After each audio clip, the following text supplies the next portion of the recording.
dans cette vidéo, nous allons nous intéresser à certaines parties de réels. Alors les réels, d'abord, que l'on note grand R, eh bien c'est l'ensemble de tous les nombres que l'on connaisse, les nombres classiques, dirons-nous. On a deux opérations dessus, la somme, le produit. On peut les écrire avec une virgule, hein, ce sont des nombres qu'on peut écrire comme ça. Donc là, on peut l'écrire avec un certain nombre de chiffres compris entre 0 et 9. Et puis après, une partie décimale qui, elle, on va avoir une infinité de termes. L'écriture décimale des nombres réels. Bon, on ne va pas trop revenir dessus, vous connaissez les nombres réels. On peut s'intéresser à certaines parties des nombres réels. Par exemple, alors, une notation qui est importante, si j'écris ceci.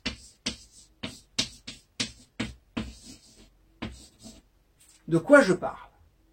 Eh bien, je parle, donc d'abord, c'est entre accolades pour indiquer que c'est un ensemble. Je parle de l'ensemble des réels, ensemble de réels, qui ont la propriété qui est écrite ici, qui ont cette propriété-là.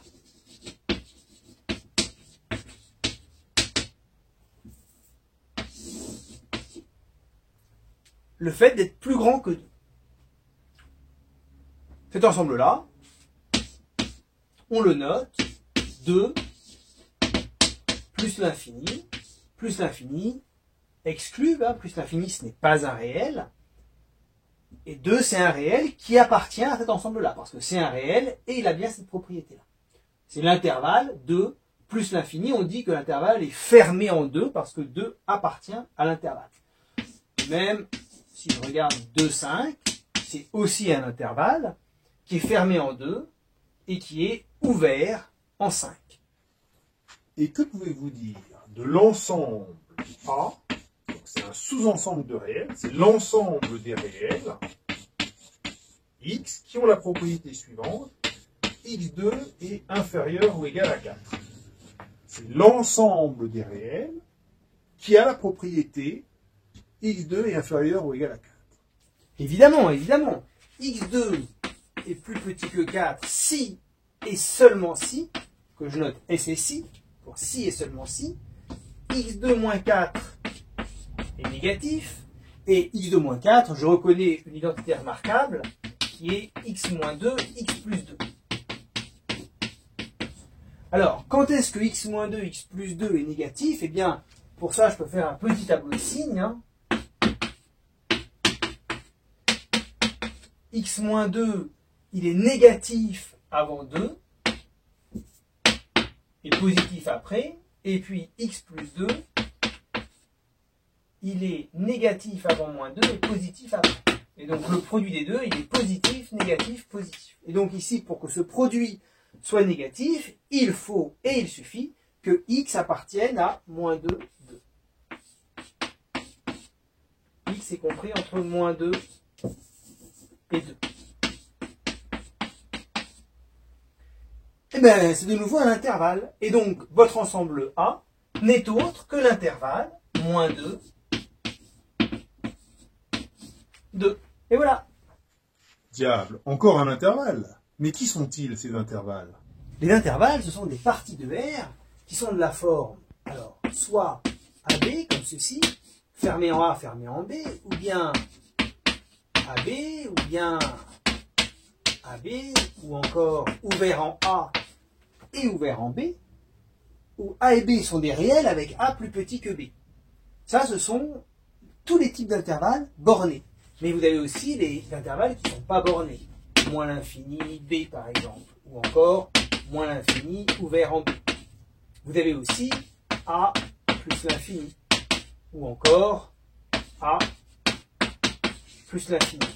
Et puis, ben, vous avez R tout entier que l'on écrit l'intervalle moins l'infini plus l'infini. Voilà ce qui définit les intervalles. Ce sont toutes les parties de R qui sont comme ceci.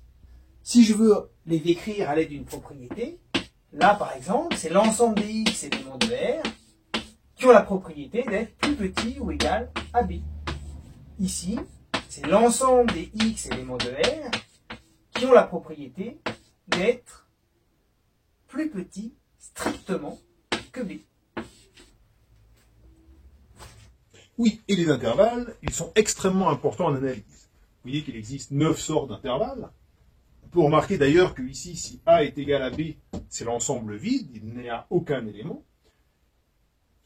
Ces 9 sortes de parties de R, qu'on appelle intervalles, c'est la définition, ont une propriété caractéristique. Cette propriété est la suivante: si vous prenez deux éléments d'un intervalle, tout élément qui est compris entre ces deux éléments appartient aussi à l'intervalle. C'est-à-dire que si A et B appartiennent à I, et que A est plus petit que C, plus petit que B, alors, obligatoirement, C, il appartient aussi à I. C'est une propriété caractéristique des intervalles. Mais qu'est-ce que c'est qu'une propriété caractéristique? Une propriété caractéristique, voyez-vous, c'est une propriété qui caractérise. C'est-à-dire que si vous prenez un intervalle, il a cette propriété. Si deux éléments sont pris dedans et qu'un élément est compris entre ces deux éléments, alors cet élément compris entre les éléments appartient à l'intervalle. Voilà, c'est une propriété d'un intervalle. Mais en plus, si vous avez une partie de R qui a cette propriété-là, si on prend deux éléments quelconques dans cette partie, et que tout élément qui est compris entre ces deux éléments appartient aussi à cette partie, alors, c'est un intervalle. Autrement dit, alors, il s'écrit comme une de ces parties ici.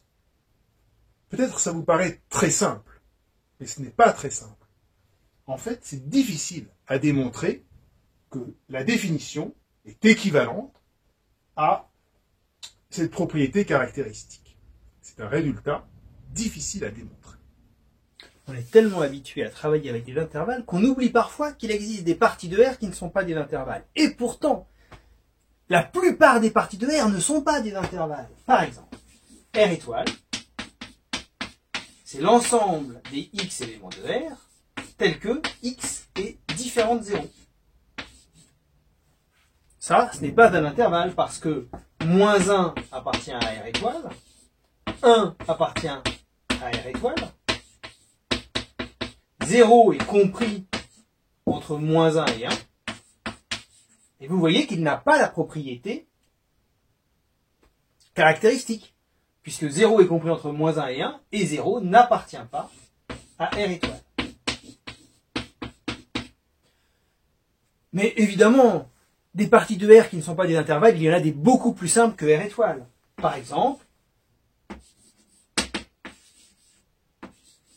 l'ensemble 1, 2. Alors attention, il ne faut pas confondre l'ensemble 1, 2 avec l'intervalle 1, 2. L'intervalle 1, 2, il a une infinité d'éléments. Par exemple, 1,1, 1,12, 1,124, est-ce que je sais? Une infinité d'éléments. Alors que cet ensemble-là, cette partie de R, n'a que deux éléments. 1 et 2. Il n'y a que deux éléments. 1,5 n'appartient pas à cet ensemble-là, alors que 1,5 appartient à celui-là. Bon, ce sont des notations. Mais les notations, c'est très important.